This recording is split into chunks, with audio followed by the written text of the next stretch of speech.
Welcome to Teen Talk, Welcome to Teen Talk. presented by Prominent Youth of America. Welcome back to Teen Talk News. I'm Brendan, I'm Cameron. and today we're sitting down with a true pillar of West Louisville, Ravon Churchill. Hey, how you guys doing today? Thanks for having me. For decades, Ravon has poured his heart into our community, most notably as the driving force behind the Louisville Dirt Bowl, a summer tradition that has brought generations of family together through basketball, mentorship, and hope. He has watched thousands of young athletes turn to leaders, and through it all, he has remained a steady, positive voice for our city, even through personal hardship. Please join us and welcome a mentor, a community builder, and a true Louisville legend, Ravon Churchill. Great job. Thank you so much. Thank you so much. Such a kind introduction. Thank you so much. Thank you. I appreciate that. You did a great job. Thank you. Good job. What's up, guys? For viewers who may not know you, who is Ravon Churchill and what inspired you to serve Louisville?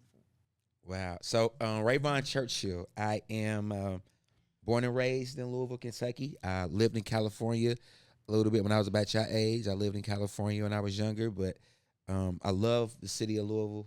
I was gifted with the ability to speak. I like talking, and I practiced it too, though. And then so just giving back that way with my voice, and then it kind of led to a lot of other doors that are opening, and I love sports. And then so talking about sports is what got me to where I am now. Okay. The Louisville Dirt Bowl has become a legendary summer tradition. Why do you believe it has remained so important to generations of family in the city?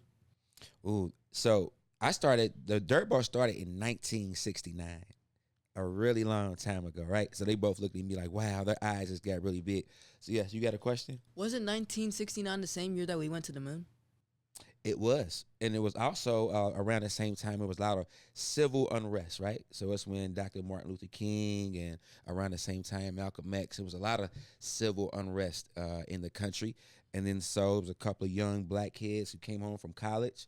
They just wanted to do something that was fun and compete against each other. And then so the first Dirt Bowl was played in Algonquin Park in 1969. And it's just something that has gone on, and then so every year it went on, more people started to want to like go to it and check it out, even if you weren't playing basketball. And then so that's what helped it grow into what we see today. You've watched thousands of young athletes throughout the years. What qualities separate those who succeed from those who fail? Hard work. Like, you can have the talent, but if you don't work hard, like, hard work beats talent all the time. Like, you gotta, if you have the talent. So, I don't know. Most people think that Michael Jordan, LeBron James, Steph Curry, Kobe Bryant, they're the greatest at what they do, right? Yeah. But they practice and they practice and they practice and they put in the work when nobody's looking. And so, one guy that I know, speaking of those athletes that played in the Dirt Bowl, his name was Derek Anderson. He was one of the guys that went on to the NBA. But before Derek went to the NBA, I remember the very first day I met him. And so I grew up in Village West and Beach Terrace, and I'm walking through Beach Terrace, and it was a hot, steamy summer day, and it was one dude out there on the basketball court playing all by himself. One dude by himself. And I thought it was kind of strange because it was hot. There's no shade at this particular court in Beach Terrace. And I just went and introduced myself to him. And long story short, that guy went to the NBA. Another guy that played in the Dirt Bowl. Same neighborhood, different court in Beach Terrace. Same neighborhood, exact same summer. It's the summer 1989. And so his name was DeJuan Wheat. He's out there. It's hot, and he's playing all by himself. And I was like, man, these dudes are different. And lo and behold, they went on to make it to the NBA. So even with you two guys, like, I can hear and see the talent right now, but you got to keep working at it. Like, I was weird a little bit, so I would be looking like in the mirror, right? Nobody was looking, and I would interview myself, just like y'all interviewing me now. Yeah. I've always imagined me being on this couch. So you like kind of predicted the future. Yeah. I knew that I was gonna be on a couch like this when they being interviewed, and so I practiced it. So that when I got here, I wasn't sitting there like, like I practiced it, and so you guys have that in you too. So even it might be weird now, it might not seem cool now, but I promise you, what you guys are doing is really, really cool. So practice, practice, practice. That's what separates the good from the great. How has West Louisville changed since you first became involved with the Dirt Bowl, and what changes will you still like to see? A lot of changes, and not all of them have been positive changes. And that's something that, like, our elected officials, and when we ask people to go vote, and we go ask people to vote for certain people, they make decisions that affect all of us. And so there have been some decisions that have been made at a much higher level than I am or you guys are at right now. And then so the temperature has changed in the city a little bit. It's not as safe as it was when I was growing up. Like, what you guys have to endure is much different than what it was like when I had to grow up. And then so I feel kind of like sorry for you guys, because there's so much that is available to you guys so quick. And then so that has changed. But one thing that I do think that we can do, not just West Louisville, because the internet has made Louisville like come together as one. So it's not just West Louisville, like Newburgh and Berrytown and Middletown and West Market, Victory Park, River Park, Smoketown, like all of those areas and all those people in those areas, we can make this city a really good place to live and grow and to achieve in. And we want to make it to where when you guys get older and you guys are professionals, that you guys keep your talent here. A lot of our guys, a lot of our women and men who are successful in Louisville, they leave and they take their talents to Atlanta or Dallas or New York or LA or Chicago, and we don't keep that talent here. And then so that's one thing. A lot of our structure, like yeah, like we reach a level of success and we take that and we go somewhere else. And I can't knock anybody for that, but so we have to make it to where people want to stay. We have to make Louisville a place where you can stay in Louisville, you can thrive, and you can become whatever you want to become, and you don't have to go other places to do it.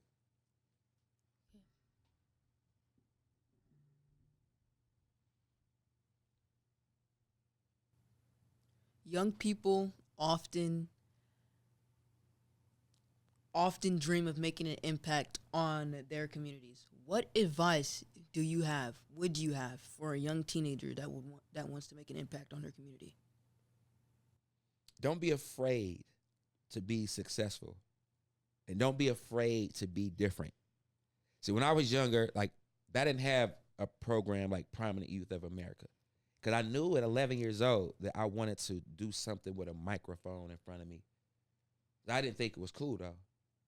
It wasn't cool to want to be the smart kid, right? So take the chance at being successful, and don't worry about what other people think about you. Like, make whatever it is. So I think young people, the cool factor is a major way with how you guys grew up. If it doesn't seem cool, then you don't do it. Or if you have an interest that doesn't seem cool, you don't promote that. You don't ask your parents to send you to a math camp. Like, who wants to go to a math camp? That's only for nerds or people who really like numbers. Well, what's wrong with liking numbers? Like, you send your kid to a basketball camp or a football camp, but you don't send your kid to the math or the science camp or the art camp. You know, we got to expand, like, what we think is cool. And this is really, really cool. And then so if you want to make an impact in your community, it might not be cool to everybody. To the quote-unquote cool kids, here he come, he trying to talk all this goody two-shoe stuff, change the community, make the community better. He ain't cool, he's a lame, she's a lame. And that's okay if you hear that. It's okay. Because I don't care what other people think, because they might not make it as far as me. They might not make it as far as you. And that's right. And that's okay if it doesn't seem cool to them. If you think it's cool, then by all means, go do it, and don't let anybody tell you that this isn't cool or why are you doing that? You wasting your time. You'll never get paid for that. You'll never become anything with that. That's okay. That's okay. Just keep doing it anyway. If you love it, then you'll never work a day in your life. If you find something that you love to do, you'll never work. You got to get up and go to a job that you don't like, man. That's work. But if you find something that you love to do every day, yeah, you got to get up. You got to make it happen, but it won't seem like a job that you hate, for sure. Social media often focus on negative stories. Why is it important to tell positive stories about Louisville and its people? Because every time you hear, like in sales, like if you a salesman, a car salesman, and if you get rejected 10 times, you keep hearing that over and over and over. Man, I didn't get it done. But that one positive story can uplift you and make it a change, right? So it's just being that different person and wanting to stand out of the crowd, for sure. You've met countless coaches, athletes, and community leaders. Which experiences have had the biggest impact on your life? From the people that I met,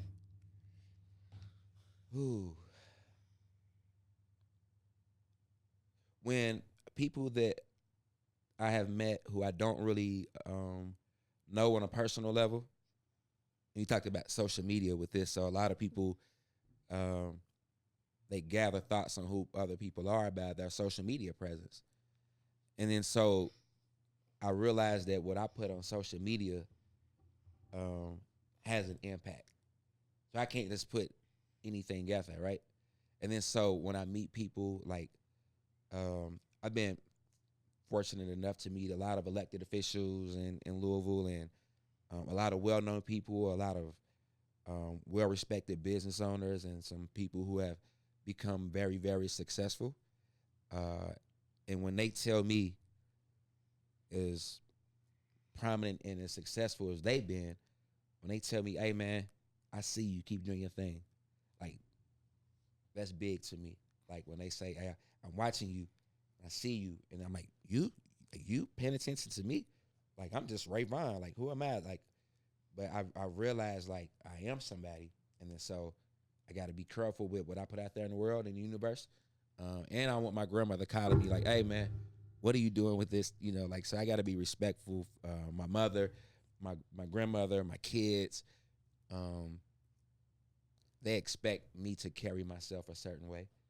And so I can't let them down, you know. So I feel a great sense of pride when it comes to how I speak, how I come off, because I don't want nobody ever call my mother or my grandmother or my kids and embarrass them. After experiencing personal tragedy, you continue to show up for your community. What has helped you remain strong during difficult times?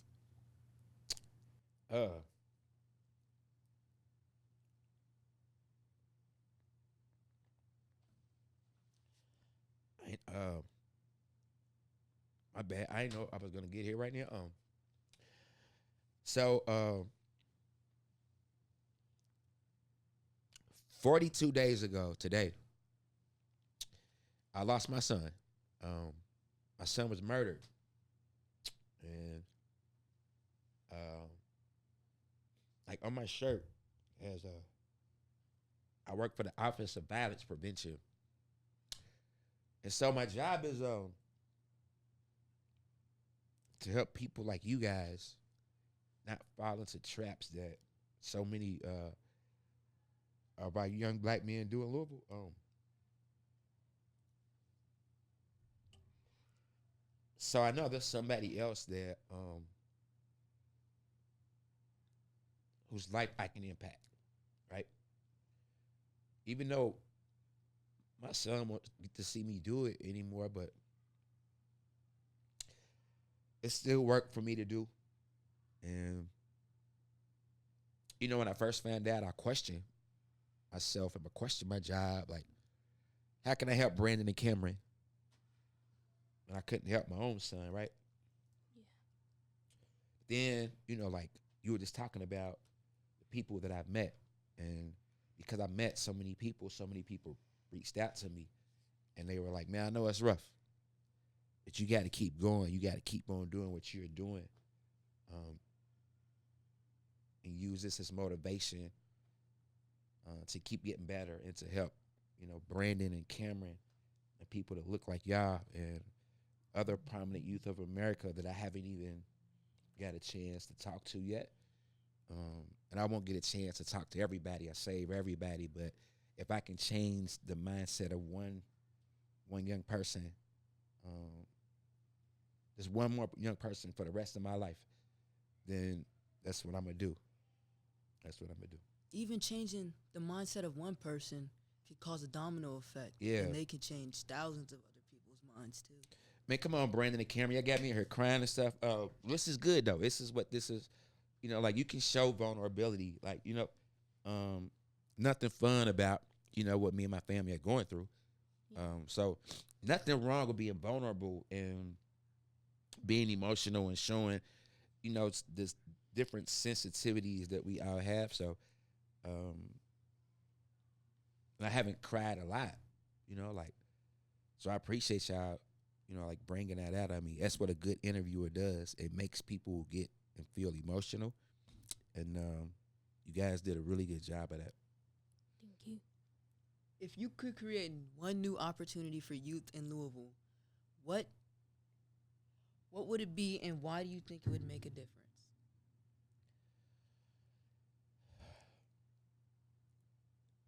Ask me that question one more time. If you could create one new opportunity for youth in Louisville, what would it be and why do you think it would make a difference? So I think we have a lot of opportunities that revolve and involve athletics. And so the athletics people are going to do it, but I think having more opportunities like Prominent Youth of America, Youth Build 502, Hope by Hope, there's so many really good organizations around the city that Demarion Fleming, Sowing Seeds by Faith, like Sowing Seeds of Faith, Blue Collar Alexander. There's so many people who are doing the work that we still have to pour into young people like you guys and give like yourself like these kinds of opportunities, right? So providing you guys and girls with opportunities and finding out what you're good at, like tapping into, if you like science, technology, engineering, arts, math, go for it. It don't always have to be athletics, or I think a lot of times like we feel like we have to do something that's entertaining to other people. An athlete, like we watch athletes because it's entertaining, right? Yeah. And then the next thing a lot of black boys want to do is be a rapper. And it's entertaining, right? And then so I want to be on TV. I want to be famous. I want to have my own YouTube show. I want to go viral. I want to be Instagram famous, right? It's all entertainment. But being good at science is not very entertaining. Wanting to be like, become the next great technological advancement, it's not the cool thing to do. Like, so talked about this earlier in this show, making what's cool be really cool. Like Brandon and Cameron think it's cool. Well, do other kids think it's cool? And if the other kids don't think it's cool, then maybe it's not cool. But nah, if Brandon and Cameron say it's cool, then it's cool to somebody, right? Yeah. Somebody thinks it's cool. So making more opportunities for boys and girls like Brandon and Cameron. For sure. Teen Talk News give young people a voice. What message would you like to leave with every teenager watching this interview about their future and their role in making Louisville a better city? So to every teenager that's watching right now, so your life is going to change because the world is going to change in a way that it hasn't changed. Humanity is going to change in a way in the next 10 years that it hasn't changed maybe in the history of humanity because of AI. It's going to change everything. And then so if you don't have a skill, then where are you going to be in 10 years? Because pretty soon when we go to McDonald's, there's not going to be a human in there. Or it may be one human. And then there's going to be robots and all of that stuff. It's going to be doing everything.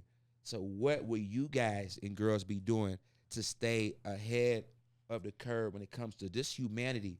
Because if you don't have skills, then your jobs will be replaced by robots and automated stuff.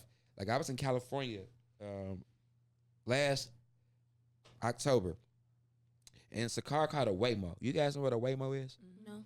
You don't know what a Waymo is? So explain to them what a Waymo is. A Waymo is like an Uber. Instead of a person driving you, there's no one sitting there, and it's an AI driving you. Oh, wait, I be seeing them like in like TikTok or Yeah, so you movies. go to bigger cities and they have all these cameras around the car. And when I first saw it, I was like, there's no human in the car. They hadn't even picked anybody up yet, right? So this is something as simple as driving, or you working at a store, or like even like manual labor positions, like they're gonna be not totally eliminated, but there's not gonna be as many jobs available. So what will you do to be able to stay ahead of the curve, to be able to take care of yourself in 20 years? The world is going to be totally different in 20 years. 25 years ago, when the internet kind of started coming, like I would say about 30 years ago, 95 was when the internet was kind of born, but everybody didn't have the internet then. That changed the world 30 years ago, the internet, because it made the world smaller. Then social media made it even smaller, but AI is the next thing. And if y'all not ready and prepared for this AI thing that's going to happen, y'all going to be in trouble. Y'all going to be in trouble. So all of the young people out there, learn about AI right now. Stay educated. Stay on top Stay of it. focused. Stay Learn about your focused. politics. That was good. So what y'all think about AI and stuff? Y'all tell me, like, what am I going to be doing? What do y'all expect from I'll be 52 in a couple of days. So in 10 years, I'll be an old man, right? Yeah. So what are y'all gonna do like to help me?